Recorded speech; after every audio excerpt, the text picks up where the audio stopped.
Tell us about the bill in the Texas legislature that you'll be testifying against. There's, Lawrence, actually two of them. There's House Bill 6 and then the Senate Bill 7. Combined, they're going to do a lot to keep many Texans from being able to vote. For example, local elections administrators will no longer be able to offer 24-hour voting, which in a state where the minimum wage is $7.25 an hour and where many Texans work 2, maybe 3 jobs in order to make ends meet, if you can't vote between 7 a.m. and 7 p.m., you're going to be out of luck. They're going to reduce early voting dates, hours, and locations. On top of that, further restrict mail-in balloting. And we're one of the most restrictive states to begin with. And there are going to be these punitive threats against anybody who makes even the most technical violation of these new voting laws, making them felonies. And I've got to tell you, our Attorney General, Ken Paxton, in his so-called Election Integrity Task Force, 72% of that task force's prosecutions have been against Black Texans and Latino Texans in a state where Blacks and Latinos compose 44% of the population.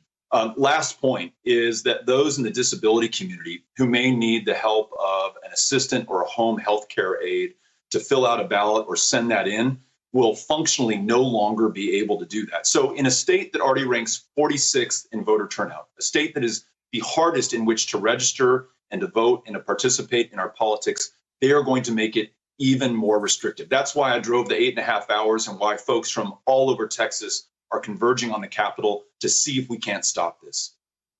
And among the felonies, the new election felonies they want to create, does it include a felony for the, say, Republican president of the United States to call Republican officials in Texas to try to change the result of what voters delivered to the ballot box?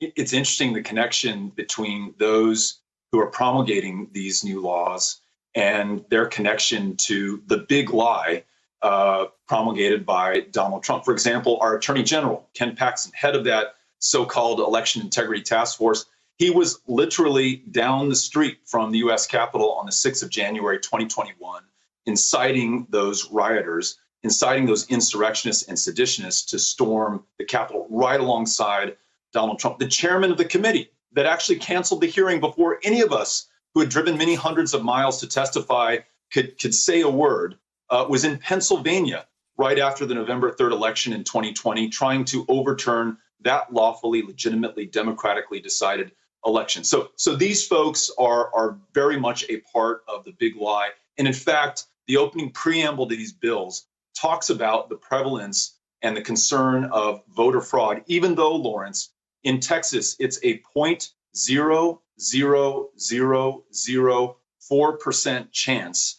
that you will encounter voter fraud. You are more likely to be struck by lightning in the state of Texas. And this is a state that doesn't lack for real problems. 50,000 dead of COVID, more than 100 killed in a winter storm when the lights, the power, and the heat went out, and many other challenges that face us. Instead, they're focusing on this.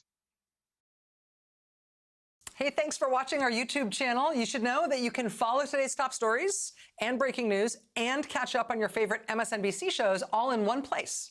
Download the NBC News app today.